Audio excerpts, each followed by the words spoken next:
for startups to multinational blue chips. She basically, her experience cuts across both internationally, and it's amazing to have such a speaker. She's also the founder, CEO of Nubian Arts Foundation, CIC, and it's an artist and talent development hub, and also center of excellence for all things creative.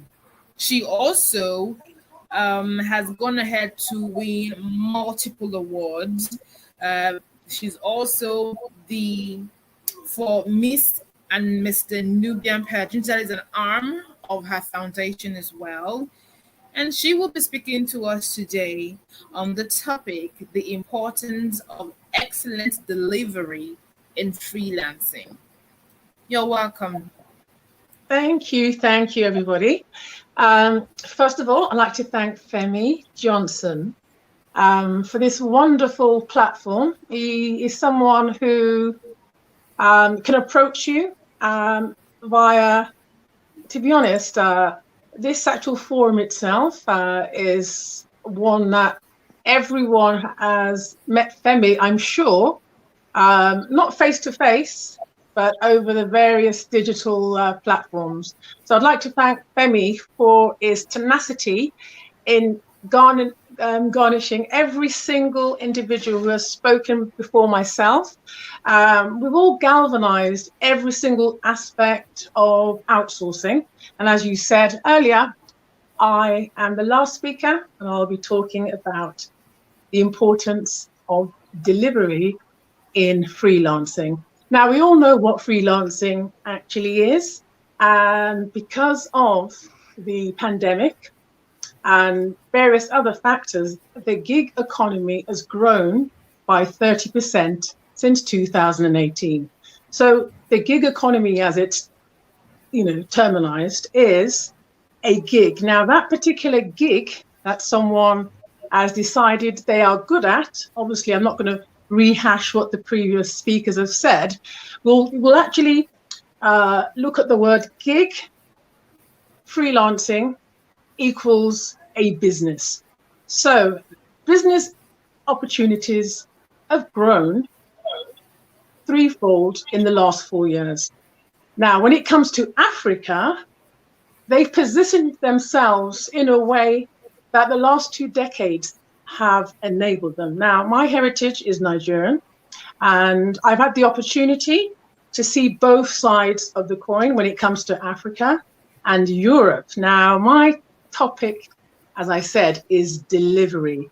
Now, when it comes to Africans, we are resilient, as my previous co-speakers have said.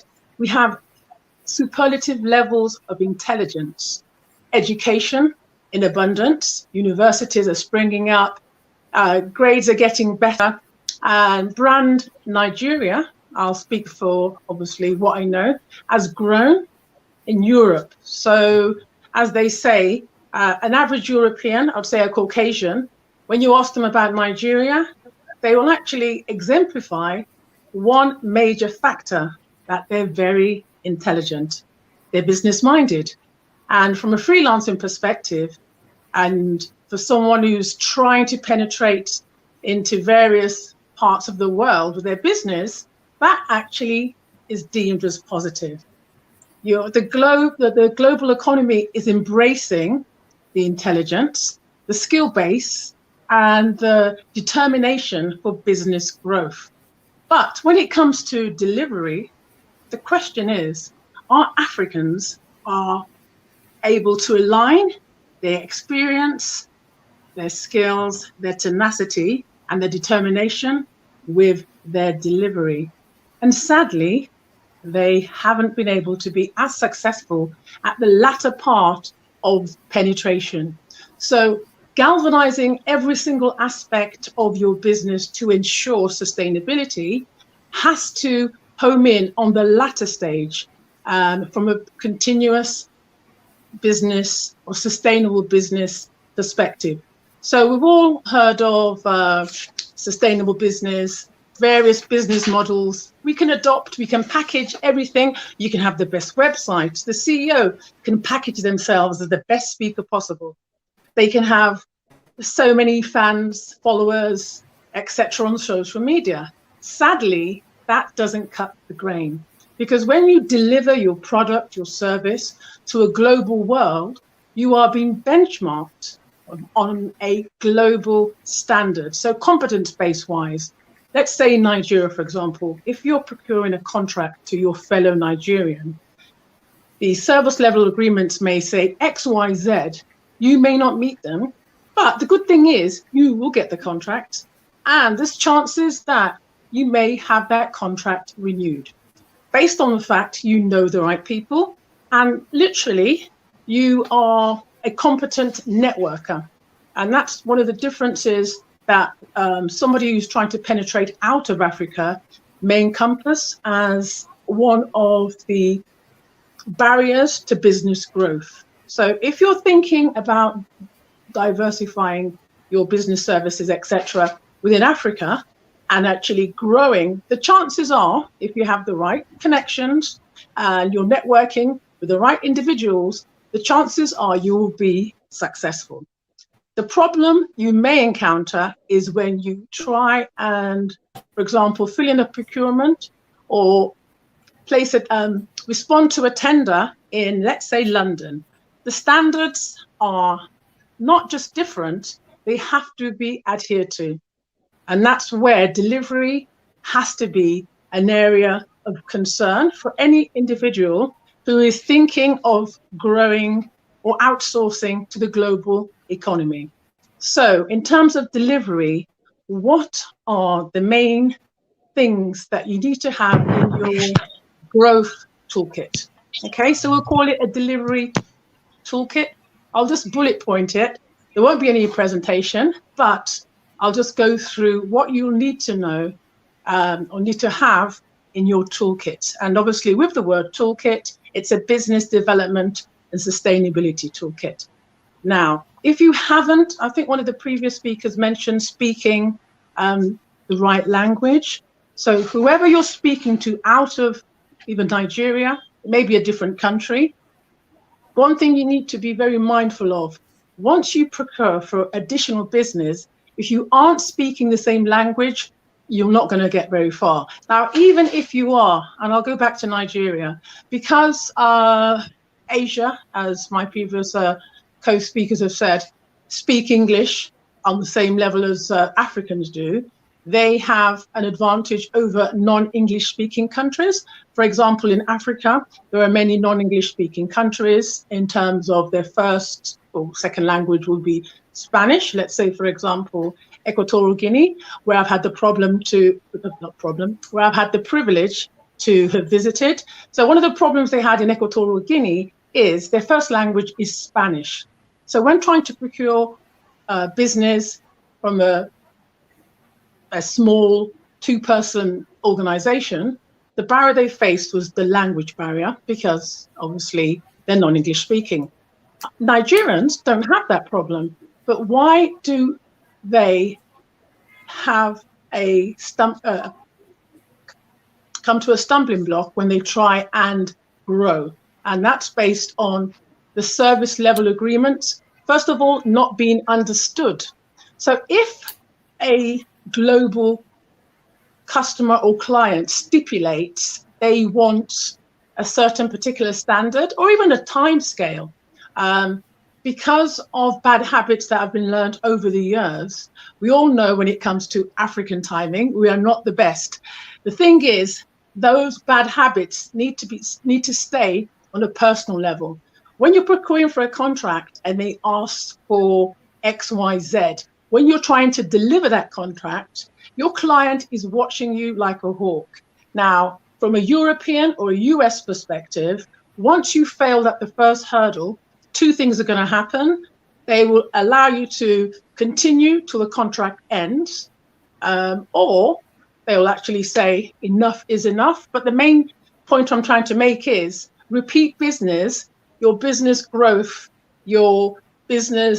model needs to change, because the cycle of repeat business, especially when you're a one-man band, if people are not coming back to you or referring you to other clients and other businesses, you will, from a cash flow perspective, again, achieve some kind of, well, you will actually fail before you even started.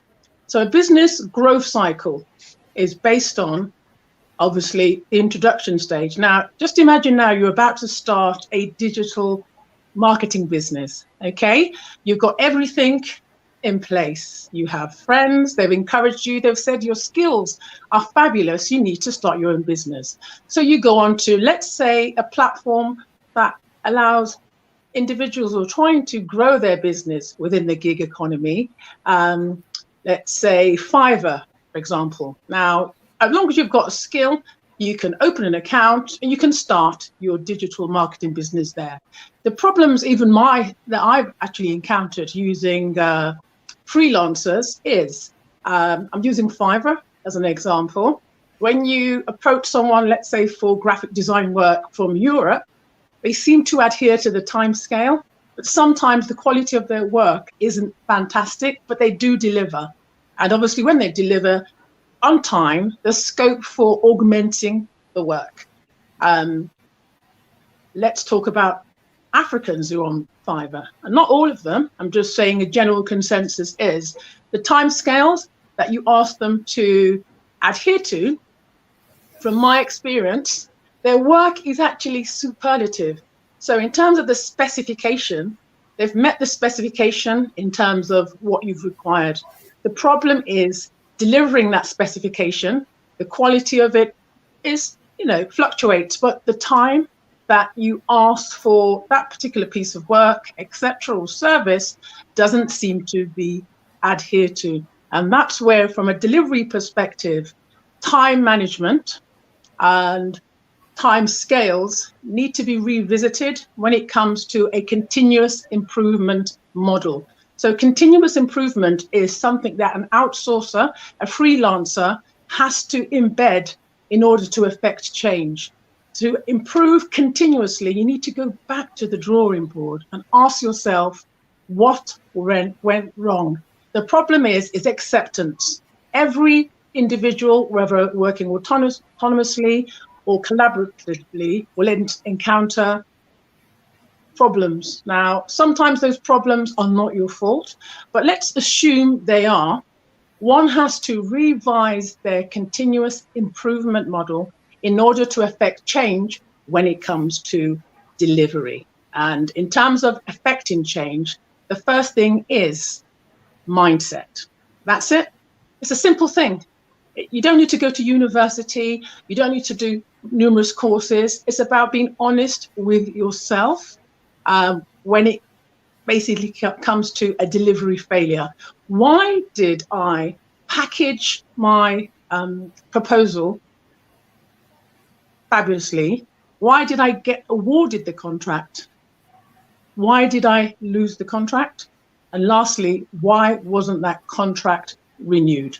It all stems down to you and the way you delivered the particular contract. So you need to sit down, analyze what went wrong, check your resources. Basically, were you actually being honest with yourself in terms of the scope of your business when you procured the contract? So when they ask for XYZ for a particular time, you need to be honest with yourself with your delivery plan and say, do I have the resources to deliver this to the quality and to the time frames that my client has asked for? If you don't, you need to go back to the drawing board and say to yourself, maybe I'm trying to grow too quick. There's nothing wrong with starting slow and steady and growing based on your needs and your resources. As they say, cut your cloth according to your size.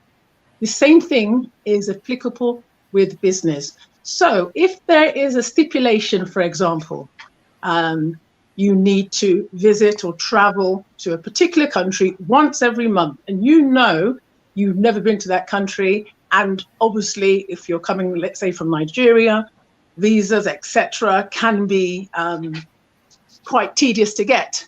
Based on the situation now when it comes to hybrid working, you could actually say to the potential client, although I'm not able to travel XYZ, obviously we can use the various platforms to do meetings.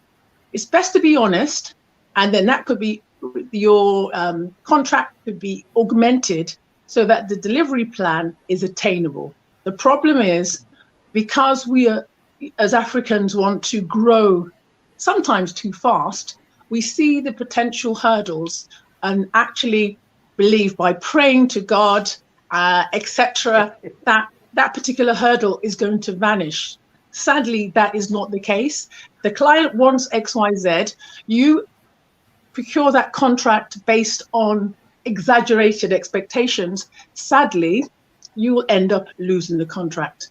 Now, if you've applied for various pieces of work, let's say you've gone on social media and you've been, you're telling everybody you've got this contract, let's say in London, and you fail, the problem now with social media, things like Trustpilot or even your website, that failure based on you not being able to deliver that particular good service, etc. I'll use an example for, let's say, a concert. So we're in the UK, we're planning to bring an artist to the UK.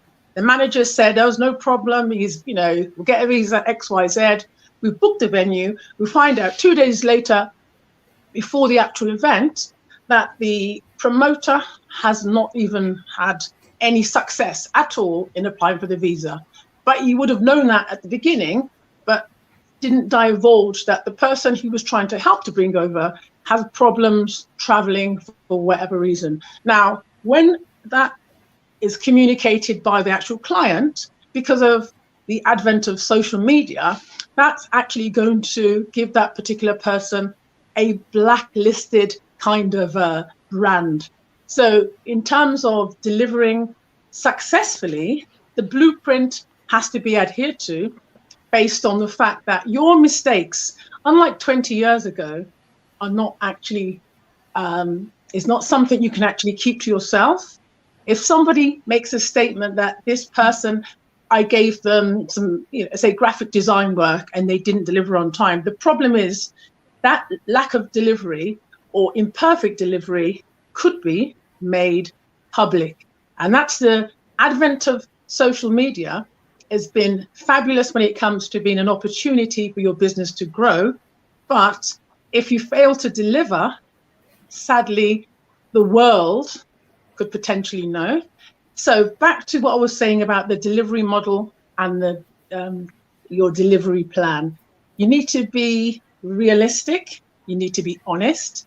And if that's communicated from the offset, because Nigerians and Africans on a whole are known to be determined to better themselves. That's one thing about Africans. If we see an opportunity to better ourselves, we like to take it. So the advantages are so stacked high that telling a particular client XYZ that maybe because of technology, maybe because of the network, various things can happen to you as a reason why there could be a delay. And the main thing is just honesty and communicating. I think that this particular time frame is realistic, and then when you give the plausible reasons why it may not be delivered, for example, it's known in Africa that there's intermittent lighting in Nigeria. We all know about how, in terms of the electricity can just go anytime.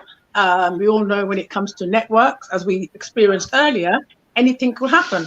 The thing is, do not be afraid to communicate these things when you're actually factoring in your delivery plan. The honesty aspect is not going to go against you.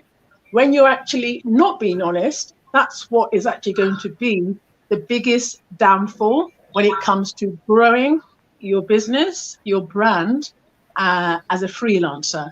Now, in terms of my, I suppose, closing remarks when it comes to freelancing, on a positive note, last week it was confirmed that in the UK there are actually more job vacancies than there are people who are unemployed.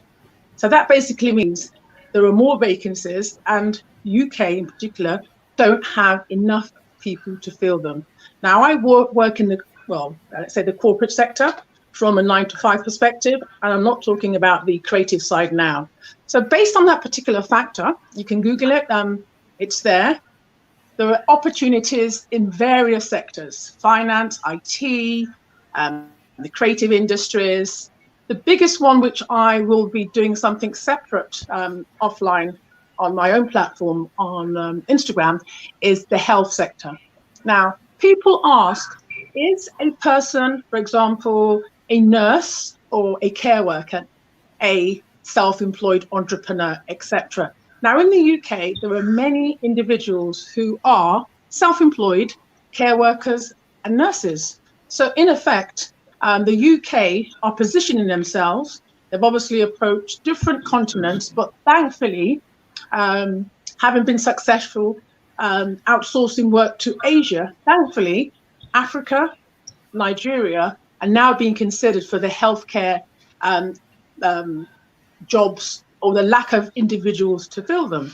So as I was saying earlier, in terms of delivery, Africans, Nigerians are now regarded to be as competent as their fellow Chinese and their fellow Asians.